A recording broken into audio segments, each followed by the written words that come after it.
وین حدود سال 1900.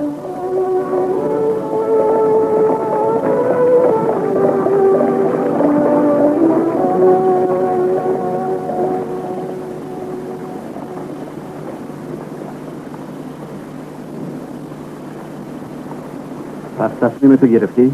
میخوای دوئل کنی؟ چرا نکنم؟ اون نظامی تیرانداز ماهریه. خودم میدونم. دست کم سعی کن یکم بخوابی. اگه من جای تو بودم کنیاکم دیگه نمیخوردم. ما ساعت 5 میایم، یعنی 3 ساعت وقت داری. اینجا خواهی بود؟ به کشته شدن زیاد اهمیت نمیدم، ولی میدونیم که تو به زور از خواب بیدار شدن چقدر برای من سخت. شب بخیر. شب بخیر.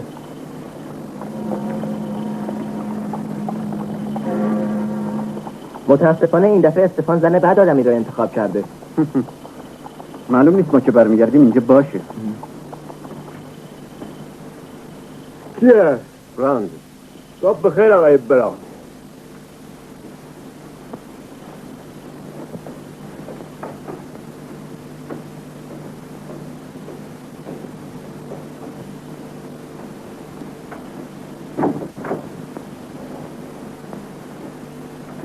فکرشو نکن جان.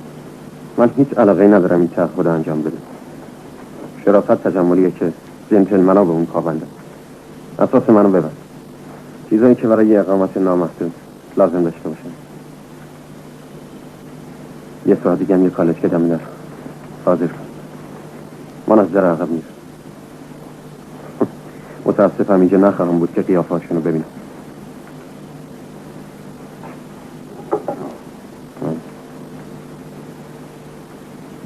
این نامه امشب رسیده.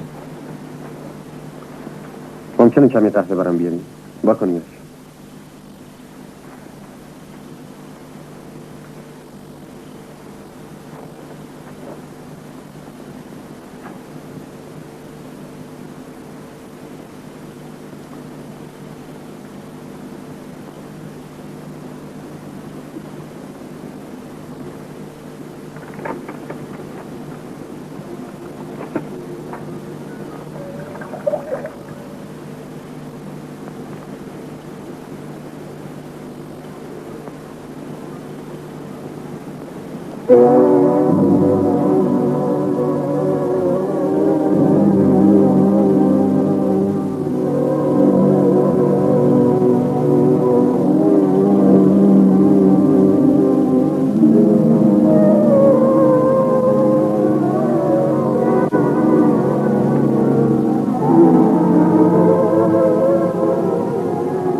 ممکن است من مرده باشم. خیلی چیزها دارم که باید به تو بگویم، ولی شاید وقت کم باشد. آیا این نامه را میفرستم؟ نمیدانم. باید پیش از آنکه دیر شود قدرت نوشتن این نامه را در خودم به وجود بیاورم. همچنان که مینویسم شاید روشن شود واقعی که برای ما اتفاق افتاد بالاتر از فهم ناچیز ما بود. اگر این نامه به تو رسید خواهی دانست چطور در اختیار تو قرار گرفتم، در حالی که تو نمیدانستی من کی هستم و یا حتی وجود دارم. به نظر من هر کس 2 روز تولد دارد. روزی که جسمم به دنیا می آید و روزی که روحم خود را می شناسد. در خاطره من هیچ چیز روشن‌تر و زنده تر از آن روزی نیست که در خیابان اسپانیا وقتی از مدرسه برمیگشتم دیدم یک بارکش رو به روی ساختمان ما ایستاده. به فکر همسایه جدیدمان افتادم که صاحب چیزهای قشنگی.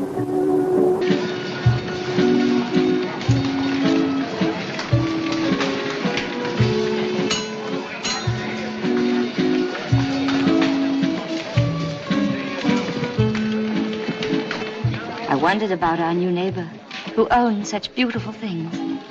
Lisa! Come in, Lisa! Come in this minute, you hear? Lisa! Yes, Mother. Who's going to clean that up? Me, I suppose. Yeah, I haven't enough to do. I told you we shouldn't try it with the late one. You better get another rope. What? You better get another rope. All right. Run! Get another rope to the dragon. This is the last time I move a musician. Why does he have to play the piano? Why not the piccolo?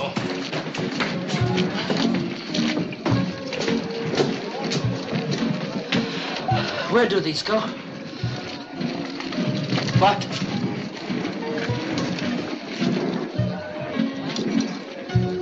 Aha, in the study. Hey, Paul, where's that rope? We're waiting. I'm coming.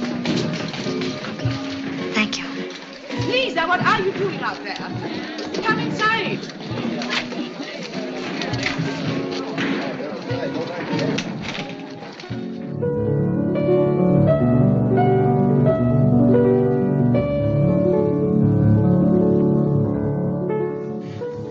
I didn't see you that day, or for many days thereafter, but I could listen to your playing.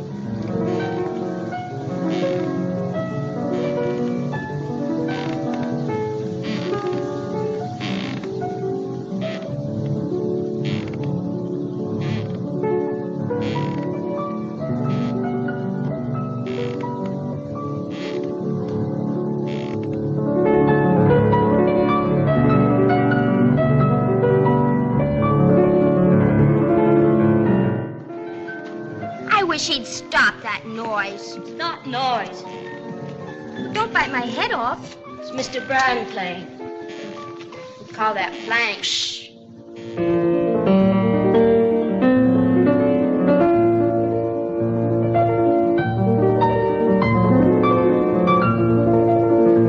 How old is he? Who? Him. Oh, I don't know. Quite old, I guess. Oh. You know the boy I was talking to outside of school? The bony one with the yellow hair and the long nose. The one who lives next to the grocery. I'm going to have to do something about him if he doesn't keep his hands to himself. The things he does. He's right out in the street.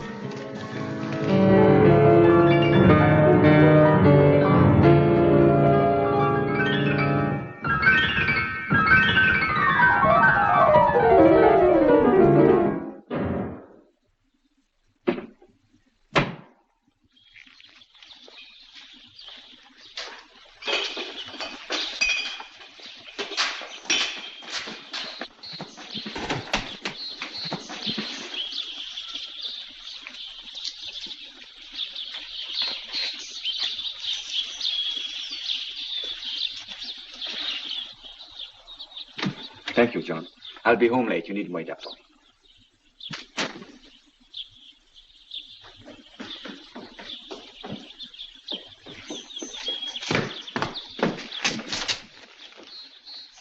Thank you. Good morning.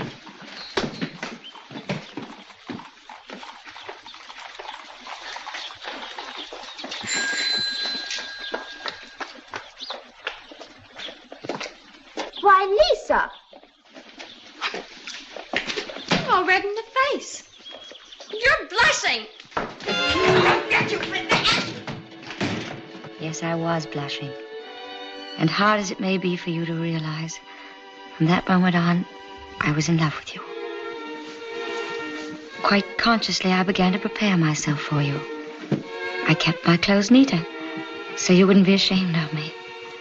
And bow, 2, 3. I went to dancing school. 1, 2, 3. I wanted to become more graceful and learn good manners for you. Bow, 2, 3. And 1, 2, 3. And 1, 2, 3. And 1, 2, 3. And so I would know more about you and your world. I went to the library and studied the lives of the great musicians of the past.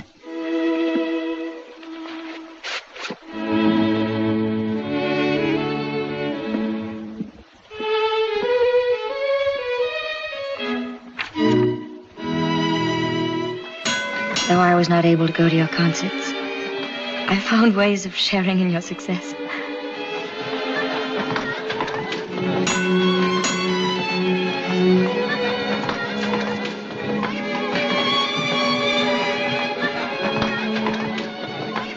And as the months went by, I began to know your friends.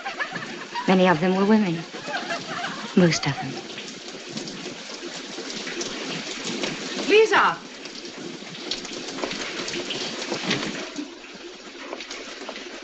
Lisa! Where are you, Lisa?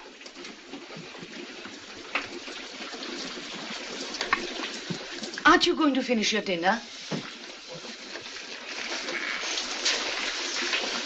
I'm sorry, Mother.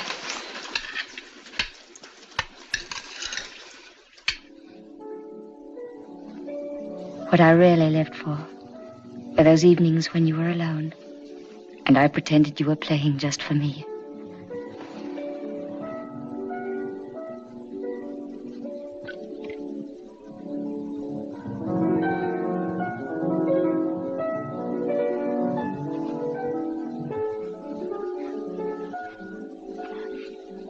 And though you didn't know it, you were giving me some of the happiest hours of my life.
Then came a great day for me.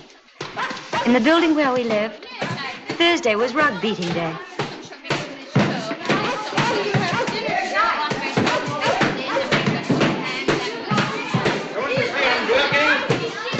Come on, let's help him. Oh, I've got to do my own. I'll do it for you afterwards. Come on.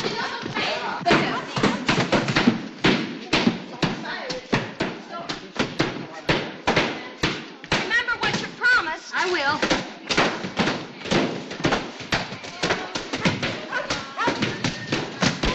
Beautiful rug. It's a beautiful rug, isn't it? Oh, it's just a rug. Oh, you wouldn't know. Say, what are we doing this for? Shh. He'll hear you. Oh, he can't talk. Well, he can hear, can't he? Come on.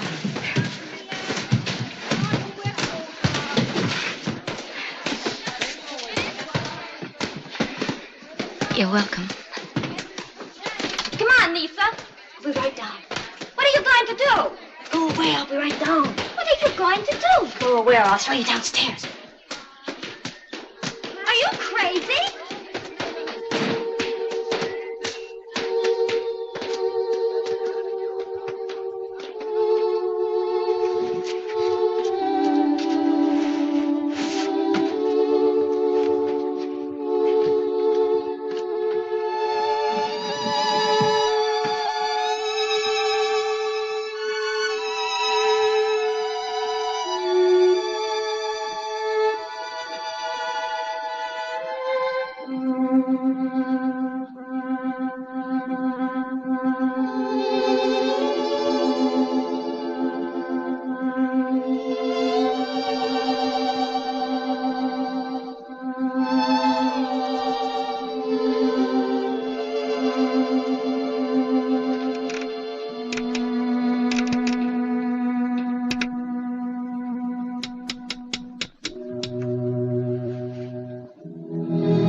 Lisa!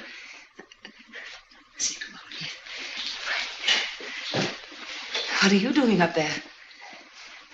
Come, dear. I have something to tell you. It's really good news. And I'm sure if you think about it sensibly, you'll be very, very happy. Sit down.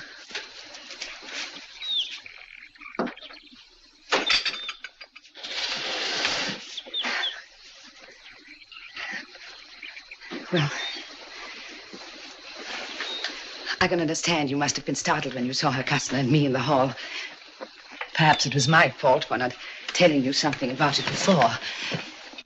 You see, dear, your mother is not really old. She can have admirers, too. She can even, well, be in love with a man. Someday you'll understand better what that means. Besides, you know how hard it is for us to get along on my small pension. Her cousin has a comfortable business in Linz, a military tailor.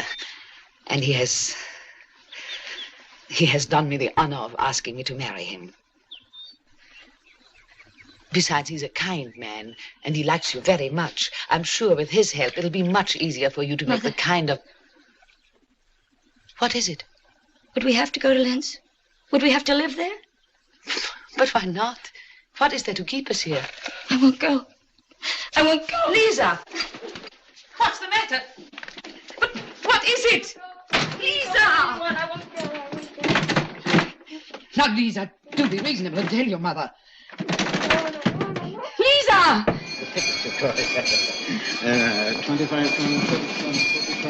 Of course, that will go with us in our compartment. Let's see, we had 11 altogether. 1, 2, 3, 4, 5, 6, 7, 8, 9, 10, 11. And the trunks, dear, Now, don't worry, dear. I'll take care of everything. Yes. The expressman promised the trunks at... either I've lost half a minute or the station clock's ahead. Oh, no. Now, how much will that be, please? That's up to you, sir. Up to me? Good heavens. 1 krone should be enough. That's it. Now, let me see. I promise you the trunks will be here on time. About the boxes. 1, 2, 3, 4, 5, 6. How long will it take if we send them to Linz 3rd class? 2 weeks, maybe. 2 weeks. Very good. Mark each of these 2nd class. 3rd class. Each of these third class. 3rd class. Yes, 1. What did I tell you? When you're going to do a thing, do it on time. That's always been my system. Hello, Martin. You can unload those right here. Our train doesn't leave until 12. Yes, 12 Or does it leave 12? But sharp. 12? Oh, yes, of course. I'd almost forgotten. Well, now let me see. Yeah. I'll have to look at the baggage here. Now, please don't get excited, dear. Please. I'll take that. Remember, you have a man. Yes. You take something and I'll keep Suddenly I knew I couldn't live without you. I didn't know what I had in mind or what my parents would do when they found me missing. All I wanted was to see you once more, to be near you again, to throw myself at your feet and cling to you and never leave you. Nothing else mattered.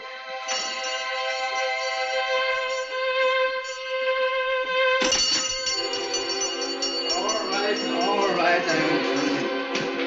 Oh, it's you, Lisa. I thought by now you are already halfway to Linz. Didn't your train leave about... I've got something.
these rooms where I had lived had been filled with your music.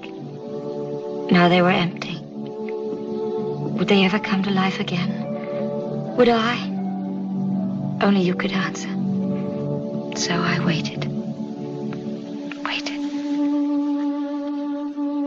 For what seemed endless hours, I sat outside your door, trying to keep myself awake, afraid I might fall asleep and miss you. Then...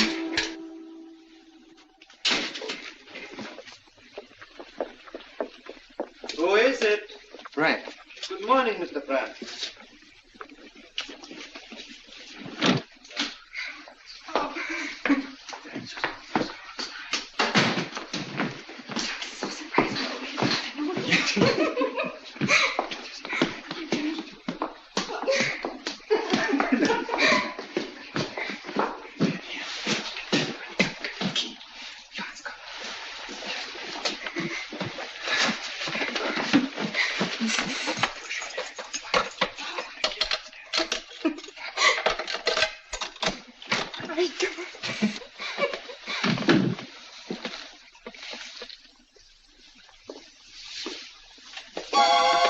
And so there was nothing left for me. I went to Linz.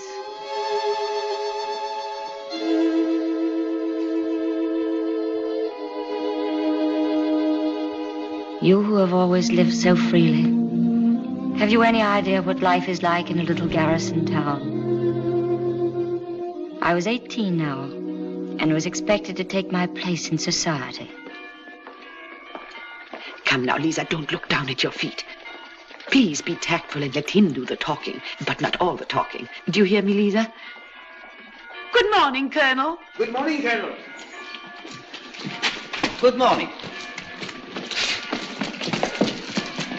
Frau Kessler, Fräulein Kessler, Herr Kessler. I have the honor to present my nephew, Lieutenant Leopold von Kaseneck. I have the honor to kiss your hand. I'm very pleased to make your acquaintance. Thank you, Lieutenant. Herr Kessler? I have the honor, sir. I'm very pleased to make your acquaintance. Thank you, Lieutenant. Thank you. Allow me to present our daughter, Lisa. Lieutenant Leopold von Kaseneck.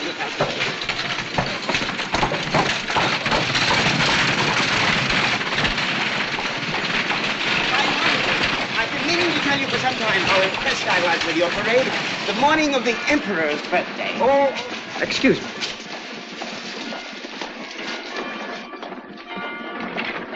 Do you like it here in Linz? Quite well. It must seem very restful after living in Vienna. I like Vienna. Indeed. What did you like about it? Perhaps you were fond of the music. Yes. We also have good music here. Every other Saturday afternoon, they give a concert on the Corso. Oh, really? Perhaps someday you'll allow me the honor of escorting you. Very nice of you. When I was a cadet, I took part myself. I played second trumpet. Oh, how nice. I must say, I'm glad we both like music. You see, there's nothing wrong with a child if she only meets the right people.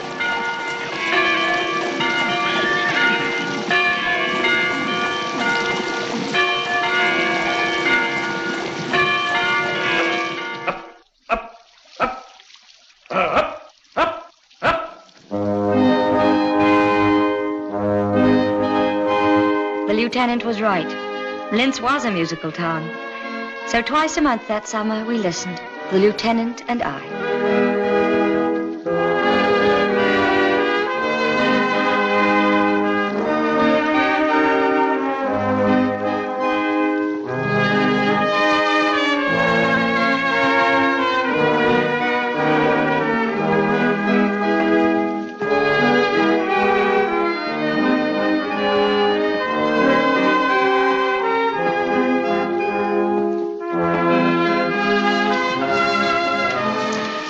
Before the afternoon is over, I'm sure we'll have an announcement. Nothing could please us more, Colonel. Never, my dear?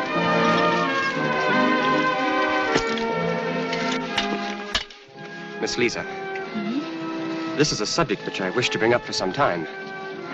I trust you'll forgive me if I presume to mention a hope I've allowed myself. It may be unnecessary for me to mention that ever since you first came to my attention, I've been most favorably impressed. Thank you. And I have every reason to believe that your parents are not opposed to my keeping company. That is steady company with you. But, Lieutenant, Oh, please allow me to finish. As far as my prospects are concerned, you must be aware by now that it's generally believed by my uncle and others that I have the qualifications for an outstanding military career. Oh, there's no doubt of that. Naturally, it's too soon to discuss any definite steps. We should know each other for a reasonable But, time. Lieutenant, I'm sorry, it's impossible. Impossible? Please don't ask me to explain, But I certainly must insist. Is there someone else? Yes. I'm engaged to be married. Engaged to be married? I should have told you before, but I didn't realize how... The whole time you've been in Linz, I haven't seen you in anyone's company. He doesn't live in Linz. He lives in Vienna. In Vienna? He writes music. He's a musician. But how can that be? Your mother and father, they've given my uncle every encouragement. You mean you're engaged to a man and your parents don't even know him? Oh. I'm sorry. Oh. Then, please. It won't be long now. The wine. The wine. Yeah, waiter, the wine. The wine.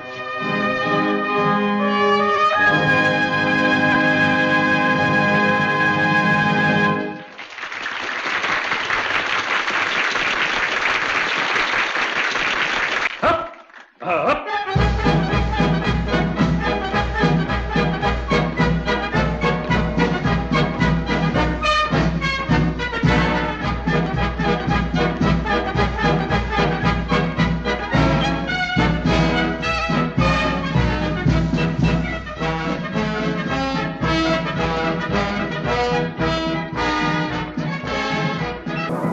من سر در نمیارم. لیزا چی شد؟ جواب بده. چی شده؟ هیچی. چطوری؟ حتما تو چی به اون گفتی؟ بگو چی به اون گفتی؟ راستش من حقیقت به اون گفتم. حقیقت؟ منظورت از حقیقت چی؟ بگو به اون چی گفتی؟ به اون گفتم من آزاد نیستم. بله. بیچاره والدین من. برای آنها این پایان ماجرا بود و برای من یک آغاز تازه. وین. وقتی به آنجا برگشتم برای من به منزل یک شگفتی نو بود. در تمام مدتی که از وین دور بودم آنجا را فقط شهر تو می‌دانستم. حالا شهر ما بود. Madame Spitz's, where I found work, was the kind of establishment where one learns many things. Miss Lisa, please. Coming.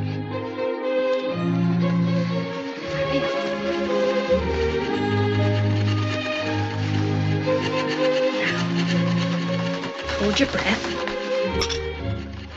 Miss Lisa, we are waiting.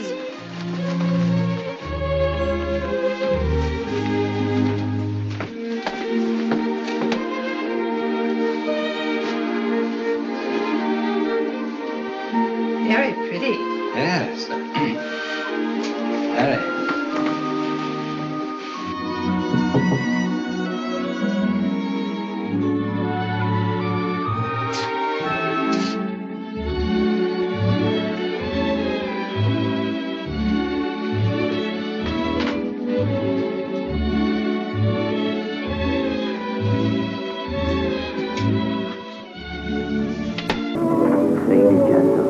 واقعا خیلی جذاب. فکر میکنم اون مثل دیگرانی از کار این دختر سردار نمیرم. هر شب هم که ما اینجا رو تحصیل میکنیم اون یک را به خونه میدیم. عجیبه.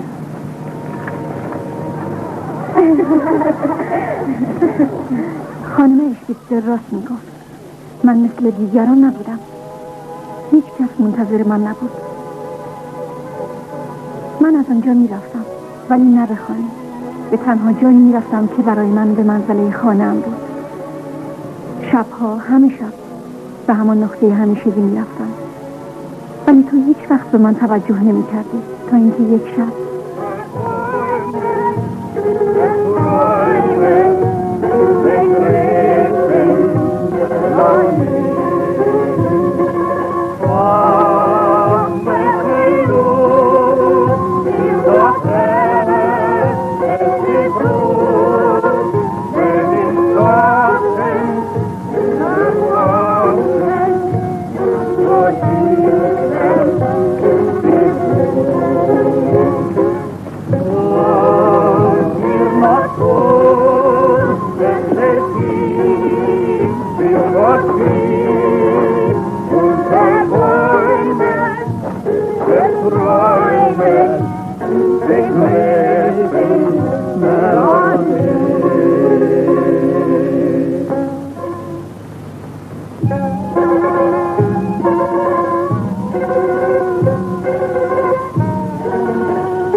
من قبلا شما رو دیدم چند شب پیش همینجا خونتون هستید اینجا؟ نه.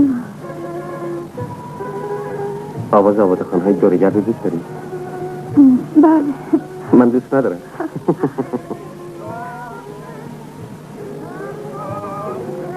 باید خودم معرفی کنم. نه من شما رو میشنم.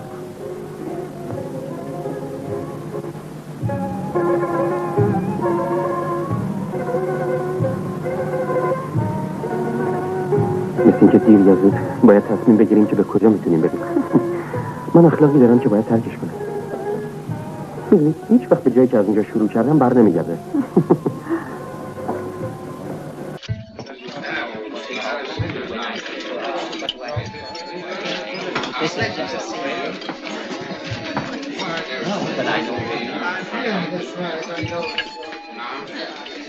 Oh, well, I know.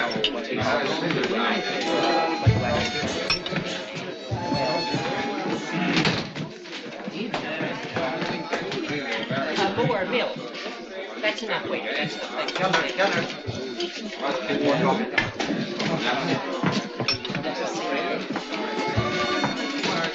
I know. Pardon. Excuse me. Very charming. Thank you. Anything else I can do for you, Mr. Brandt? Will you please tell Balish I won't be at rehearsal this evening? Oh, congratulations. Fritz, is the journal free now? Just a moment, sir. Don't you see I'm busy with Mr. Brandt? Now, how about Lily? Yes, there is Lily. Yeah, there's Lily. I mean, if she comes, what am I going to tell her? Well, tell her. Well, I'll tell her it was most important and you had to work tonight. Yes, that's it. That's fine. I'm sure she will understand. I'm sure. Thank you. Thank you, Mr. Brandt. Oh, Stefan. Yes? I missed you yesterday. I have to talk with you. Well, later. I saw the manuscript of the concerto. It's a young man I met. Well, his father owns half of the Carlin to Schönbrunn. I thought perhaps it was something for one of your concerts. If you just glance at it. Well, I'll talk to you tomorrow. Huh? Tomorrow.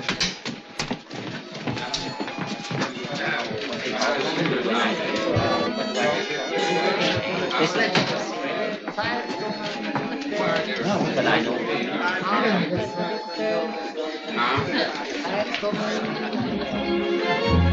نه نرسیم. خرچنگ دریایی خوبه، غذای بسیار لذیذی. مثل اینکه قبول کردیم. خب حالا ببینیم دیگه کی خرچنگ دریایی داره؟ جمعه. خب جمعه چطوره؟ خب یه هفته مدت زیادی.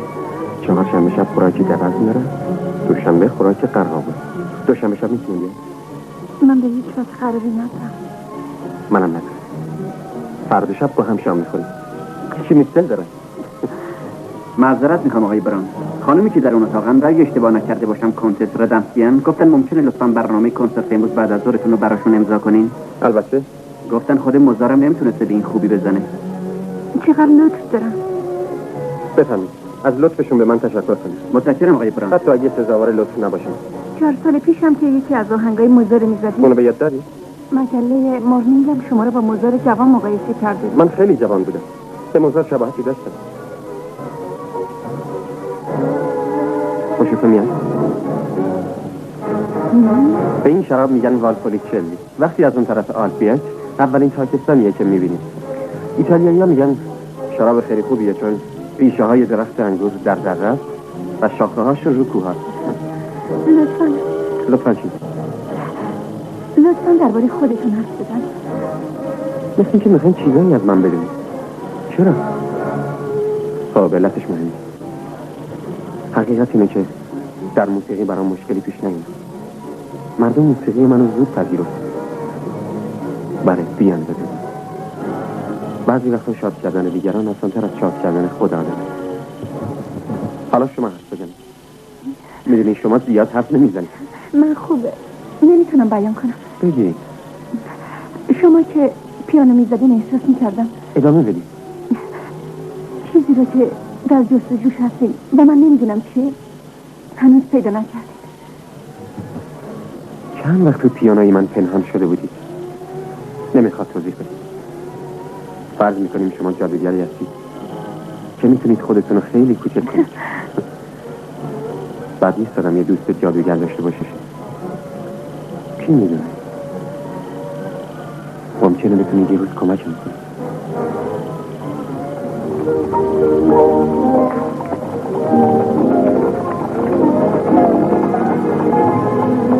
چطور میتونم کمکتون کنم؟ شما این همه وقت این فکر بودین؟ شما هر کسی که هستین و اهل هر کجا که باشین دختر عجیبی هستین. شما هیچ مشکلی ندارید؟ نه مشکلات مهم نه.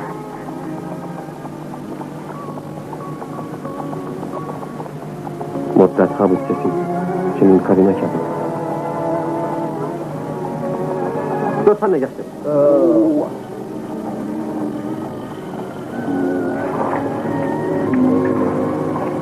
شب بخیر آقای بران. شب بخیر. روز میخواین؟ بله لطفا. قرمز باشه؟ نه قرمز رنگ ببینید. این سفیدشو بدید. اون عالیه. چرا سفید؟ این یه وضع استثنائیه. بفهم. شب بخیر. شب بخیر آقای بران. خوش باشین. درست هستم. گل محبوبتون نیست؟ از این به بعد خواهد بود. میخواین بالا بکشمش؟ نه. پس بریم به پارک ترافیک. هی!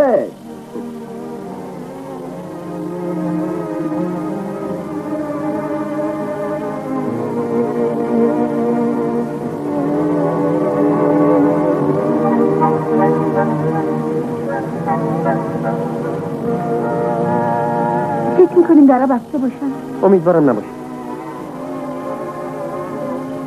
هیچ وقت در فصلش اینجا نمیدونم. در زمستان خیلی مسئول تره. نمیدونم چرا. شاید برای اینی که ترجیح میدیم تصور کنیم در بهار چطور خواهد بود. چون اگه بهار باشه دیگه لزومی نداره آدم تصوری آرزویی بکنه. چیزی هست که شما درباره من ندونید؟ چند چیز. مثلا من نمیدونم مجسمه مومی شما رو که درست میکنن اینجا میذارن یا نه، چون شما خیلی مشهور میشین. اگه درست کنن شما یه سکه میدین بیاین اینجا منو ببینید. اگه زنده باشین بله.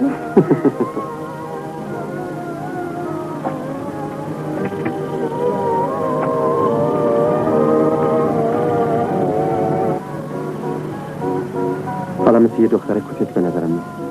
راستی پدرم که زنده بود خیلی سفر میکردیم، تقریبا همه جا میرفت، روزگار خوشی داشتیم. نمیدونستم شما اینقدر سفر کردید. او بله. شاید در یکی از این جاها هم دیگر رو دیدین. نه گمان نمیکنم. شما کجاها رفتین؟ میدونین خیلی وقت پیش بود. مثلا رفتیم ریو د ژانیرو، ریوی قشنگ و اسرارآمیز با اون باغای نباتاتش، با خیابون درخت خرماش، کوه شوگرلو و بندری که آدم میتونه اونجا ماهیای پرنده رو ببینه. ما در ونیز هستیم. بله رسیدیم. Where would you like to go next? France? England? Russia? Switzerland. Switzerland. Excuse me a moment while I talk with the engineer.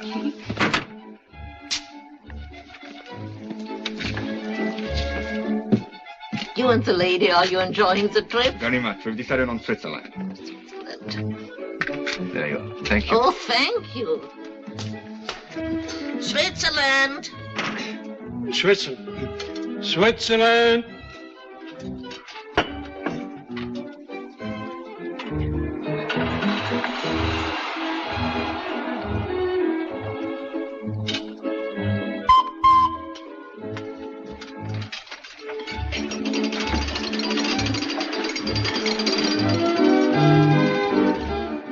So you were looking down at the flying fish. Then what? Aren't you going to finish the trip? Well, there weren't any trips. Do you mind? You see, my father had a friend in a travel bureau. My father worked across the street. He was an assistant superintendent of the municipal waterworks. And he used to bring folders home with him with pictures in them. We have stacks of them.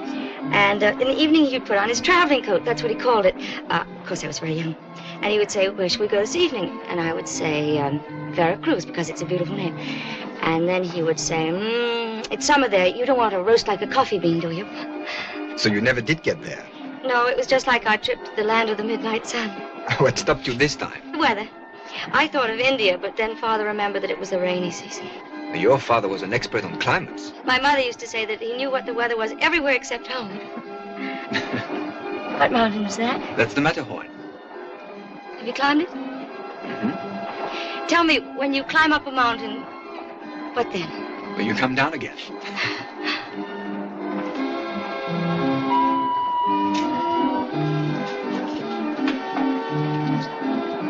Tell me more about your father. Well, then he finally did go away. He had the nicest eyes. Yes, I can see them. Why do you like to climb mountains? Well, I suppose because no matter how high you climb, there's always a higher one. And you like to imagine that the other one's even more wonderful, like Spring the Park. Now, you know far too much about me already, and I know almost nothing about you, huh? Except that you traveled a great deal. End of the line. All change. تموم شد.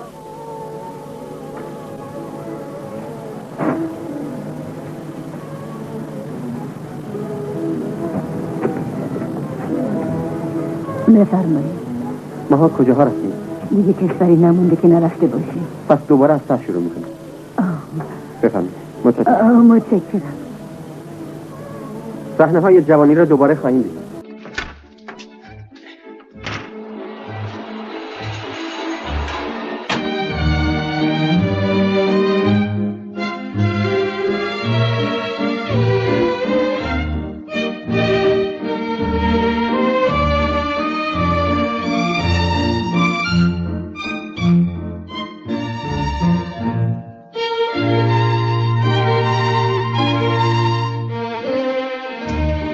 اونا رو نمیدونم ولی بعد از این قصه من یه راست میرم خود. منم همینه. حتی اگه 50 کرونرم بهم بده. من دوست دارم من زن شوهرها بزنم. اونا اقلا خونه زندگی دارن.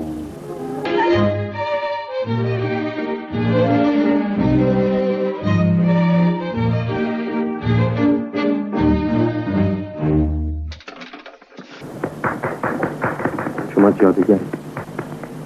حالا اطمینان پیدا کردم. چطور ممکن بود اینطور برقصیم؟ مگه قبلا هم با هم رقصیده باشیم؟ اگه رقصیده بودیم من حتما یادم میاد.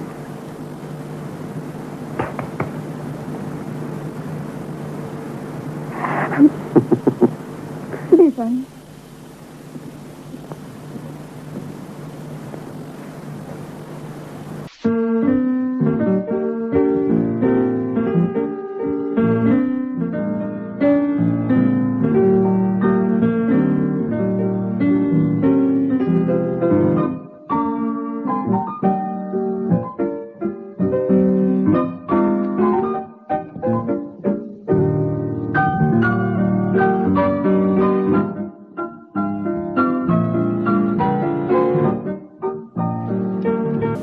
یه قول به من بده.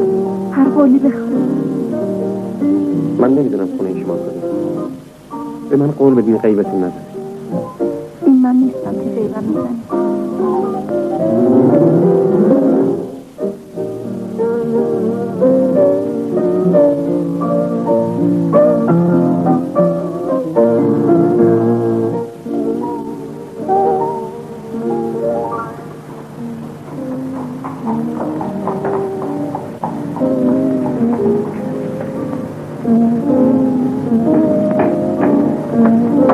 رسیدیم. متشکرم.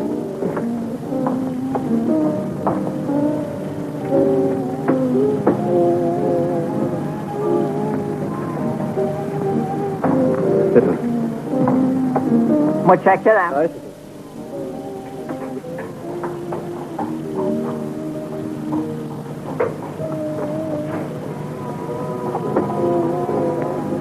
کیه؟ فرانک. صبح بخیر آقای براون.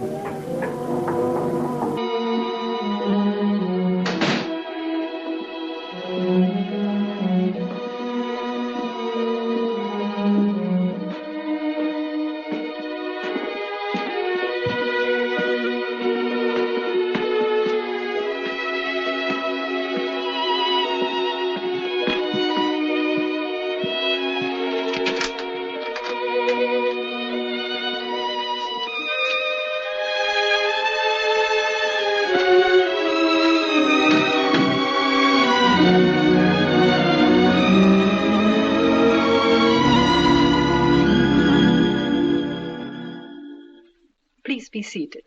It will just be a moment. Lisa? Leave it on. Someone wants to see it. Oh, new customer. Looks like a good one. بفرمایین الان میه. متشکرم. حتما از این لباس خوشتون میاد. حتما.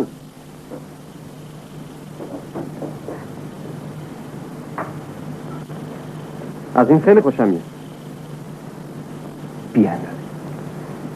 چطور پیدا کردی؟ کارگاه خوبی هستم. قبول نداری؟ چرا؟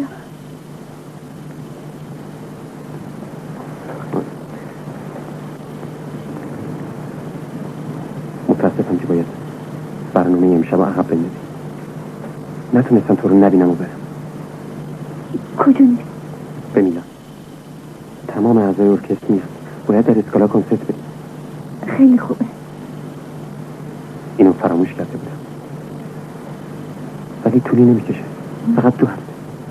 قطار ساعت 5. Do you suppose you could see me off? I'll try. I look for you then. Goodbye, thank you.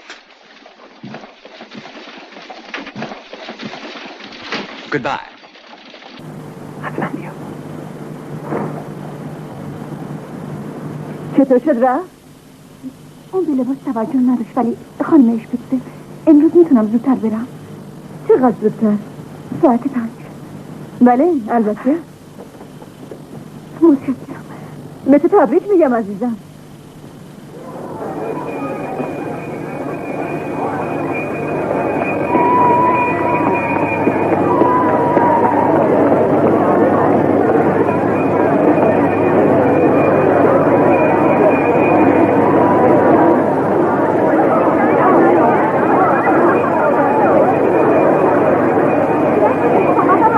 همین الان. چقدر اینجا ایستادی؟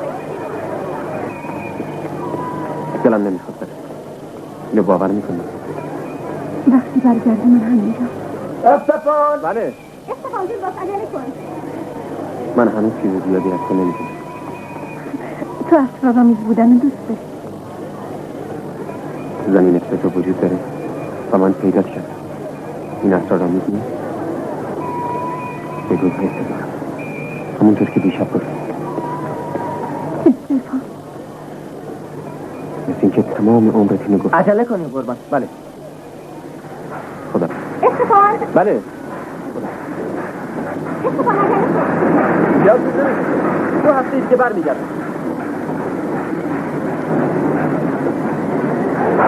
خداحافظ. 2 هفته.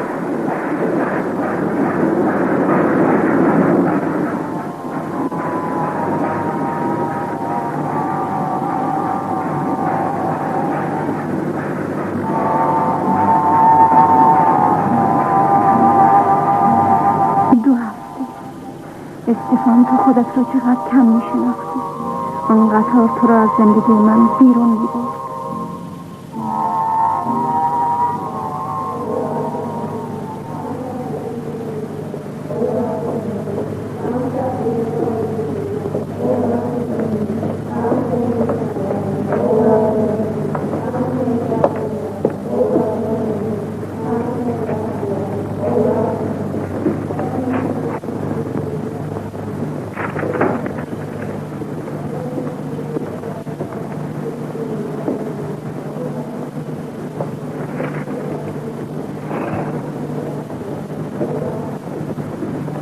این مرد زندگی بود. نه.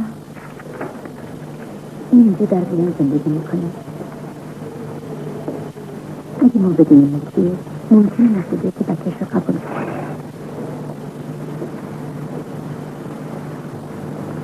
اسم اون مرد به ما نمی‌دی.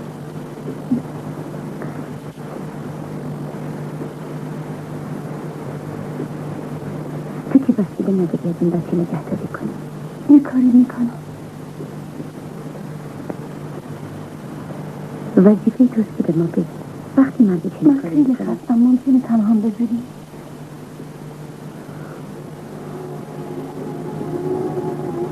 از اینکه هیچ وقت از تو کمک نخواستم شاید تعجب کنی. میخواستم از میان زنهای آشنای تو تنها زنی باشم که از تو هیچ چیز نخواست. تأسف عمیق من از این است که تو هرگز پسرت رو ندیدی. در سالهایی که سپری شد ایام سختی بر من گذشت که ترجیح میدهم از آنها یاد نکنم. ولی سختی آن ایام هر چقدر بود وجود پسرمان آن را تلافی کرد. تو هم به وجود او افتخار میکردی. وقتی 9 ساله شد به خاطر او و خودم ازدواج کردم. تو شوهرم را میشناسی. یوهان اشتافر با من ازدواج کرد. Knowing the truth about us and about our child. Oh, how lovely. Thank you, Johann. What a nice birthday. This and Stefan home. You know, I'm not good at saying such things, but Lisa, I want you to be as happy as you've made me. If I were really a deserving wife, I'd be ready on time. You are happy?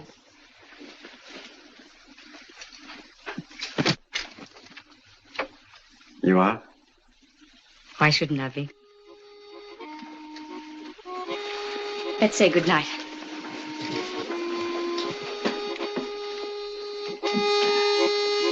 Hello. Still another talent? He has a lot of talents, but not for finishing his milk. May I see it? Mm-hmm. Or for brushing his teeth. Made in Switzerland. Switzerland must be a very nice place, don't you think? Who gave it to you, darling? Herr Frank. Who is Herr Frank? His music teacher. He said he thinks I was a natural talent. For the harmonica? No, for music. Oh. Good night, Stefan. Good night, sir. Night, darling. Good night, Mother.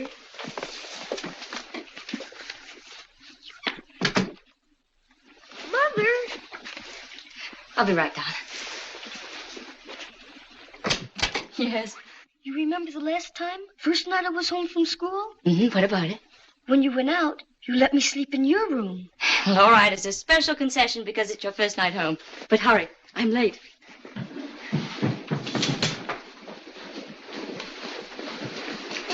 In just a minute. There's no hurry. Good night, sir. Good night.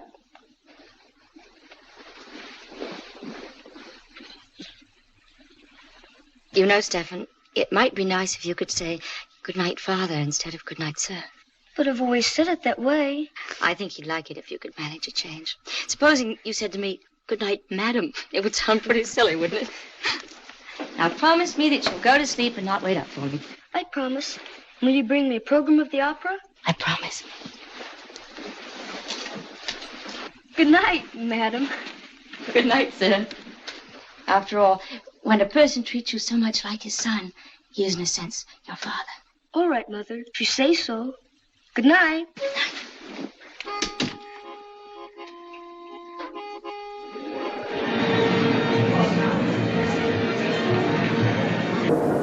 مسیر زندگی ما ممکن است در اثر چیزهای کوچکی تغییر کند.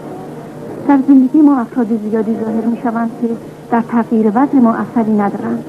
چهره‌های فراوانی به نظر می آیند که به آسانی محو می شوند.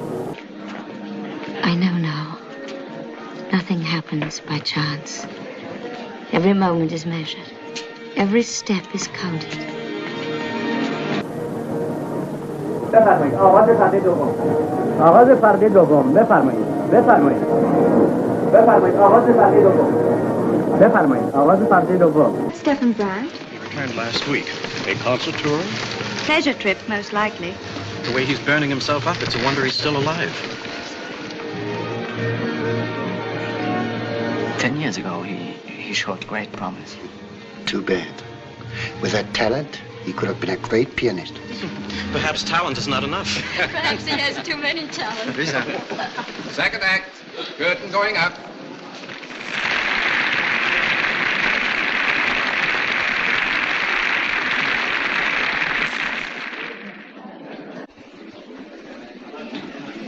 Sorry, we lost sight of you. We were in the buffet. You know the Colonel and his cognac. General Herzendorf was asking for you. You've made a conquest. My dear, you should have joined us.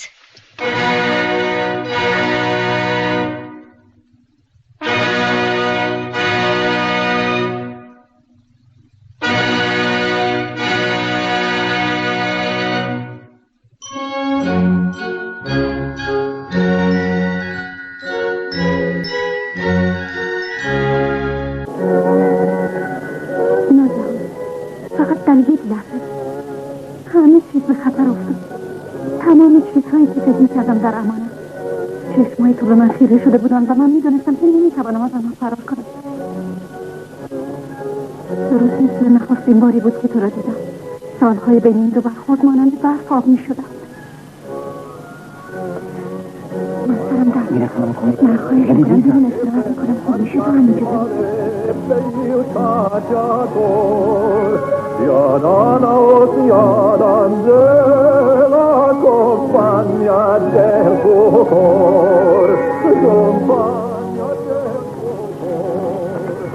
ممکنه که اقامه به شوهر من بگید صندلی شماره 17. حالا نه، آخرین پرده بهشون بگید. من تصمیم گرفتم برم منزل، نگران نباشم. متشکرم. E perché mangiar che farei, di più lo mangiare non saprei. La vita non cambio di... لطفاً کالسکه منو بخواه. چشم خورمش. در کنار. بله قربان. La vita non cambio di... come all'elli si goder, come all'elli si goder.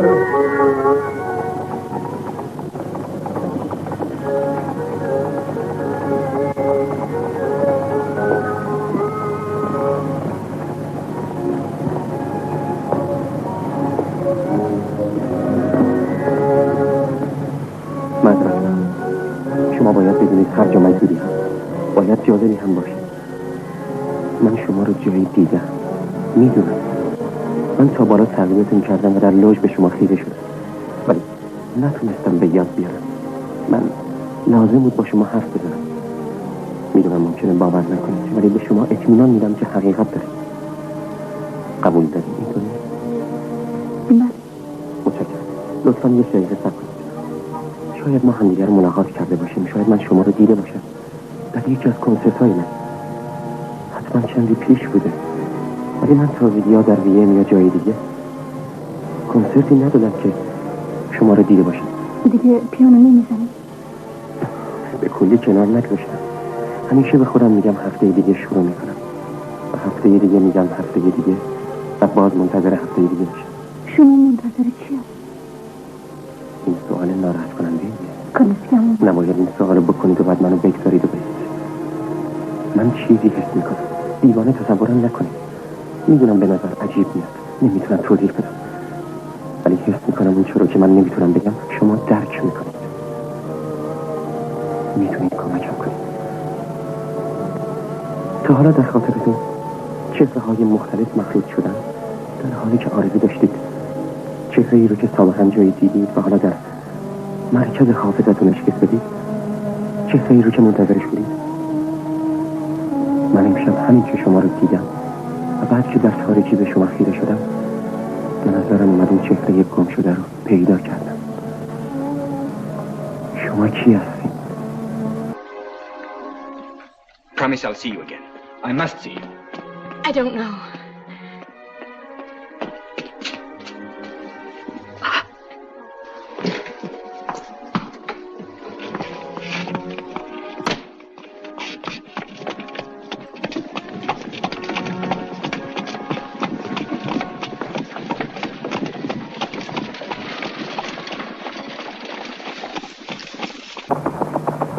فکر میکنی من میخواستم این اتفاق بیفته؟ نه. حالا چی کار میخوایی بکنی؟ نمیدونم. Lisa, we have a marriage. Perhaps it's not all you once hoped for, but you have a home and your son and people who care for you. I know that, Johanna. I'd do anything to avoid hurting you, but I can't help it. And your son, you think you can avoid hurting him? He won't be harmed, I'll see to that. چیزایی هم به اسم شرافت و آبرو هست. باور کن اینو امشب بیشتر از 100 دفعه به خودم گفتم. طوری حرف میزنی انگار همه چیز از دست داری. این درست نیست لیزا. تو اراده داری. تو میتونی کاری که به مصلحت توست بکنی یا اینکه زندگیتو نابود کنی. در مورد اون هیچ وقت اراده نداشتم. این مزخرفات احساساتی ها. درسته. یوهان دست خودم نیست. باور کن دست خودم نیست. ولی این چی؟ از دست اونم کاری ساخته نیست؟ میدونم که اون حالا به من احتیاج داره بیشتر از اون چیزی که من به اون داشتم. Isn't it a little late for him? بوده رسیدیم قربان.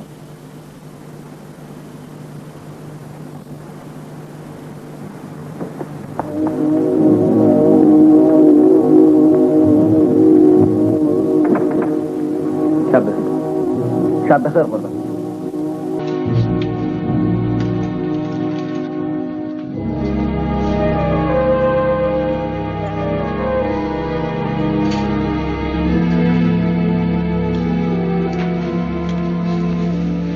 Lisa, if you do this, you can never turn back.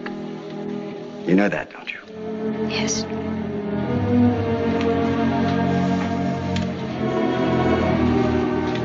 I warn you. I shall do everything in my power to prevent it.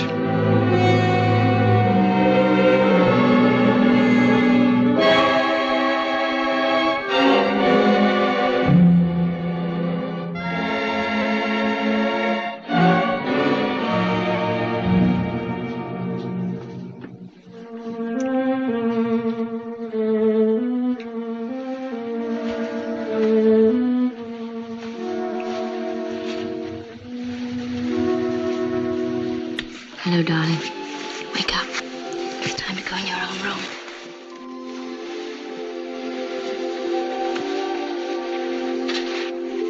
Did you have a nice time? Yes, darling. Good night, Father. Good night. Did you hear? I just said it.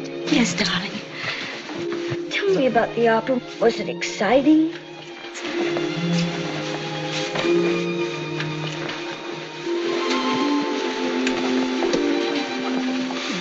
How's that? You're wonderful.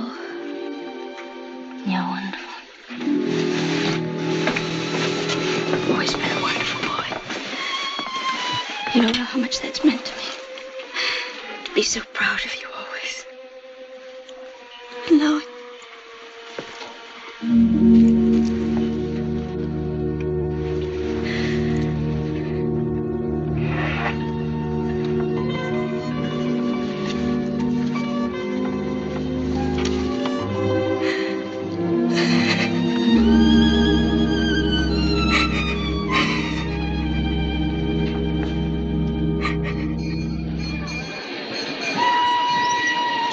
نگران نباش مادر. میبینی که هفته مثل برق میگذره. مطمئنی که به اونجا میان؟ البته قول دادم. حتی میتونی تو بهتره اتاقم برام بگیری. همون اتاق اون دفعه که برات میگیرم. اون که ایوون داره. بهتون نگفتم اون کوپه مخصوص قرنطینه. معذرت میخوام خانم، در این کوپه نباید کسی بنشینه. بفرمایید. شما رو میبرم تو اون کوپه جلویی. خیلی خوبه. به لوکوموتیو نزدیک‌تره. من اینو براتون میارم. قطار ما دو تا لوکوموتیو داره؟ ما معمولا با یکی حرکت میکنیم، ولی من از متشکیش میپرسم. این کوپه چطوره؟ اونجا دو تا صندلی در اختیارتونه. این تنها مسافرت میکنه، کسی همراهش نمیره. نگران نباشین خانم، من ازش مواظبت میکنم. یه دقیقه دیگه حرکت میکنم. بهتره زودتر سر جد بنشینی پسر جون. اینجا بشینی بهتر میتونی تماشا کنی. اگه سردت شد پنجره رو بکش بالا. چشم بده. استفان، میدونی که من چقدر اشتیاق داشتم تو پیش من. حالا نمیتونم برات توضیح بدم، اما باید بتونم بگم چرا تو رو فرستادم. ولی حالا باور کن که این کار به صلاحته. اهمیتی نمیدم که برگردم، مخصوصا که تو هم به زودی میاد. انگار 2 دفعه تعطیلات داشتی. تو چقدر نازی. اون وقت من گردشگاه تازه رو که ندیده بودی نشونت میدم. بهتره پیاده شین خانم.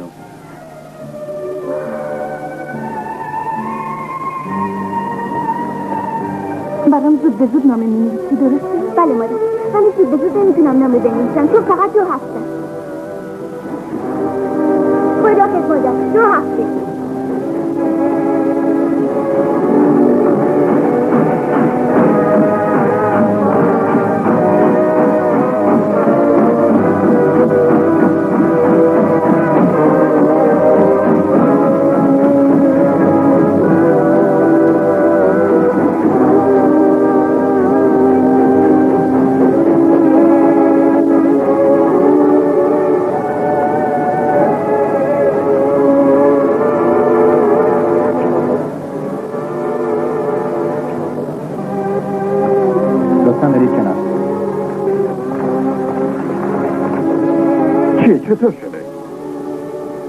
ببخشید خواهش میکنم. چی صدمه دیگه؟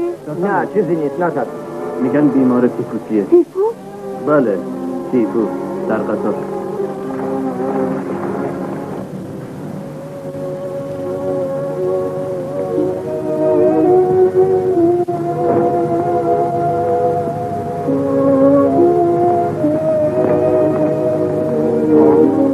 بله خانم. آقای براند اینجان، استفان براند. براند؟ بله. لطفا صبر کنید. فرید.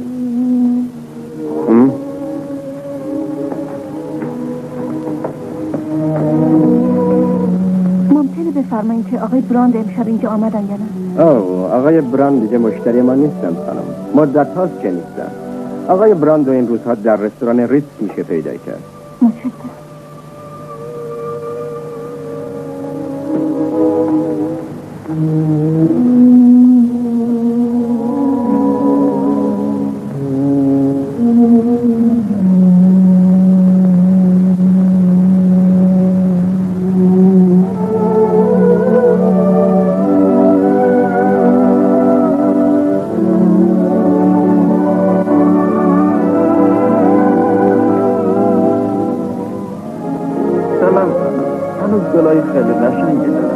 جمع میکنم ولی یه دسته گل خیلی عالی رو از اون بهتون میفروشم.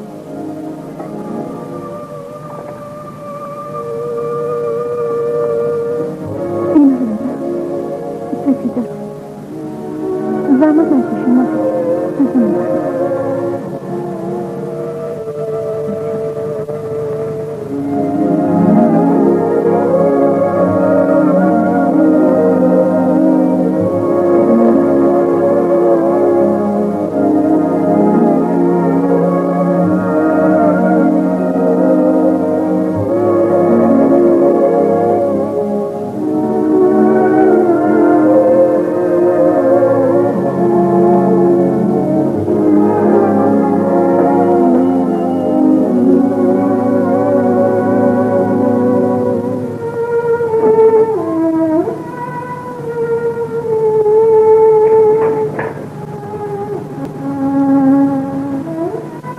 حالا دیگه بریم.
برخورد غیر منتظری برای اطمینان میگم خیلی خوشایند. جان منو برای چنین ملاقاتی آماده نکرده بود. بیشتر فکر میکردم در تاریکی چشمان درست ندیدم. شما قشنگتر از اون هستین که تصور میکردم. شما خیلی لطف دارید. یکم دیر وقته که بریم بیرون شام بخوریم یا خیلی دیر، ولی فرقی نمیکنه. شما اینجایین و من احساس میکنم تمام ساعتهای دنیا متوقف شده. یک دقیقه معذرت. جان معذرت میخوام که این وقت شب میفرستمت بیرون. ممکن ازت خواهش کنم بری چیزایی برامون بخری؟ ما میخوایم شام بخوریم، همون چیزایی همیشه بود.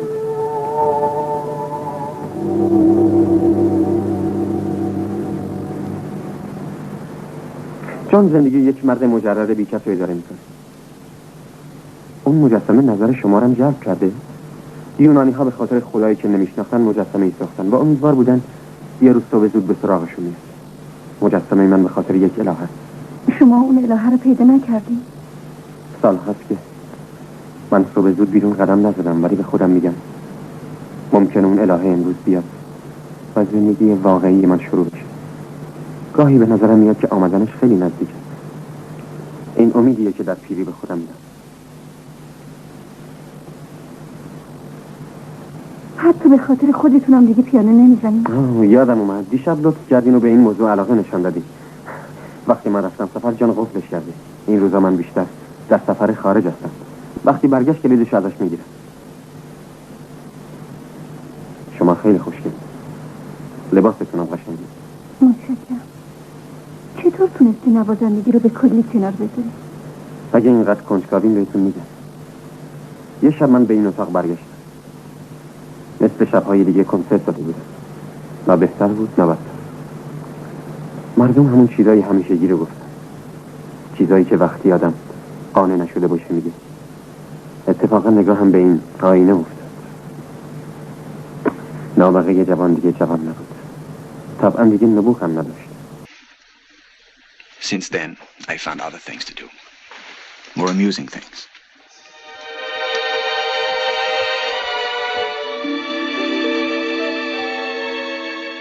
I knew last night. Didn't you?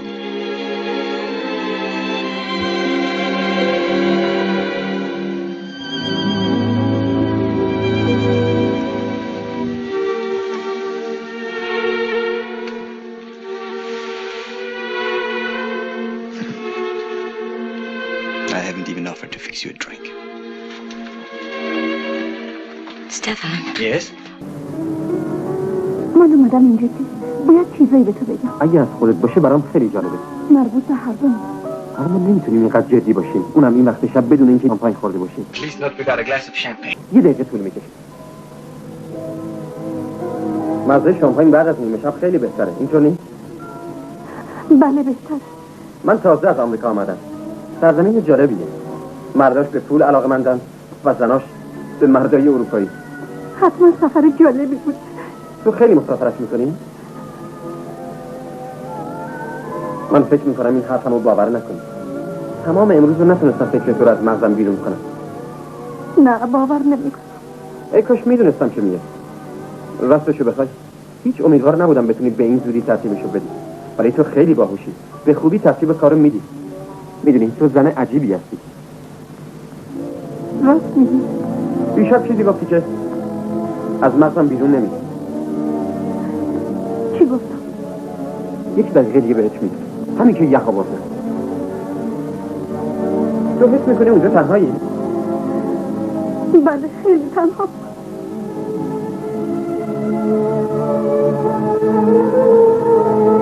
من آمده بودم درباره خودمان با تو حرف بزنم. زندگیم را به تو تقدیم کنم. ولی تو حتی مرا به خاطر نیاوردی.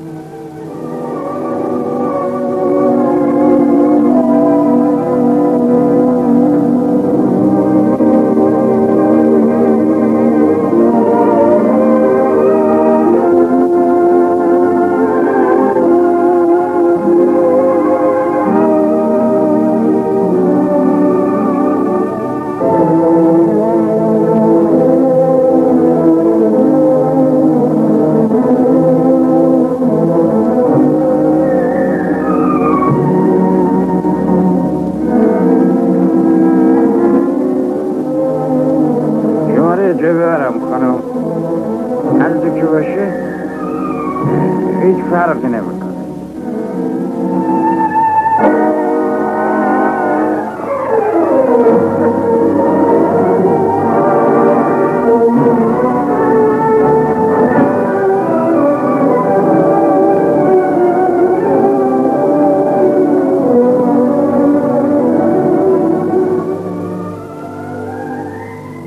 به خاطر نمیآورم به کجاها رفتم. حساب زمان را از دست داده بودم. نه فقط روزها یا ساعتها را، بلکه فاصله ای را که زمان بین ما ایجاد میکرد. وقتی باز توانستم افکارم را متمرکز کنم به سراغ پسرم رفتم، ولی خیلی دیر شده بود. او دیشب از بیماری تیفوس مرد، حتی بدون آنکه بداند من آنجا در کنارشم. حالا من تنها هستم سرم داغ است و شقیقه هایم به شدت می‌سوزند. شاید خدا به من لطف کرده است و من هم مبتلا به تب شدم. اگر این نامه به تو رسید، این رو باور کن که من اکنون هم مثل همیشه تو را دوست دارم. زندگی من فقط آن لحظه هایی بود که با تو و پسرمان گذراندم.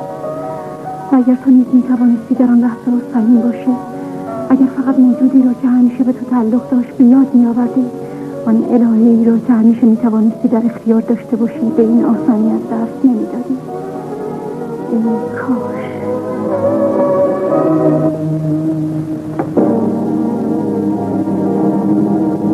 بیمارستان سنت این نامه در اینجا به وسیله یک بیمار نوشته شده. ما اطمینان داریم این نامه متعلق به شما، زیرا پیش از مرگ نام شما را مکرر بستم. خداوند شما هر دو را ببخشد. مری ترزا، پرستار مسئول.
تو اونو به یاد داری؟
حاضرم آقایان.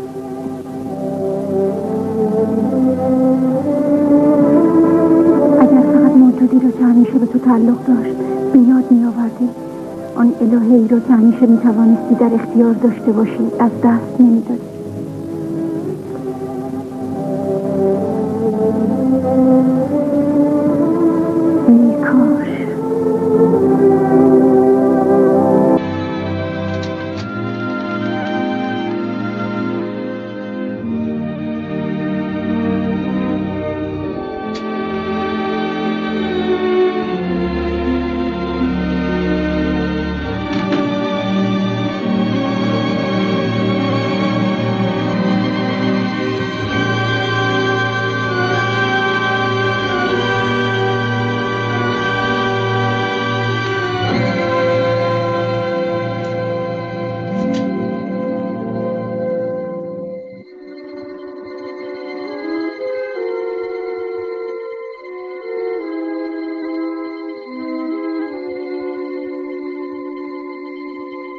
Thank you.